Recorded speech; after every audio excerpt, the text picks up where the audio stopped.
One bar and restaurant in Washington, D.C. has long been known for whiskey. The Jack Rose Dining Saloon has been home to one of the world's largest collections of whiskey bottles, dating from prohibition and even decades before. But in these difficult days, what's been a defining feature of the bar has become a luxury. And now it's being tapped to keep the bar and its employees going. Christina Ruffini has the story. In the quiet of his empty restaurant, Bill Thomas is taking stock. Are there any bottles that were on the walls that you are not quite ready to sell yet? There was a few hundred that we squirreled away. His bar, Jack Rose, has the largest whiskey library in the Western Hemisphere. At least it did until last week, when he started selling it off. 39. It sounds like this collection means a lot to you. Did you ever think about just holding on to it and closing your doors?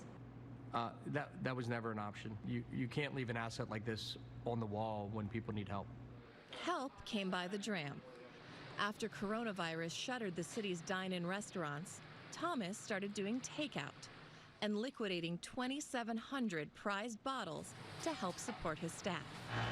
Eager whiskey fans social distanced down the block. What's the most expensive bottle you've sold so far during the sell-off? I mean, generally, we sold a lot of bottles at $1,000. $1,000. A lot of rare stuff, yeah. John Murray nabbed a vintage bottle from the 1980s. Pretty cool. And thirsty patrons have already snatched up more than 1,000 others, stripping these once-stocked shelves. It's a win-win situation. If I get to get some rare bourbons and they get to support their employees, it's the best thing in the world. But even the good stuff isn't enough to keep everyone on the payroll. Thomas had just opened a second restaurant down the block. And this is totally shut down? Totally shut down, but when we reopen, it'll be a little more difficult. But we'll get there.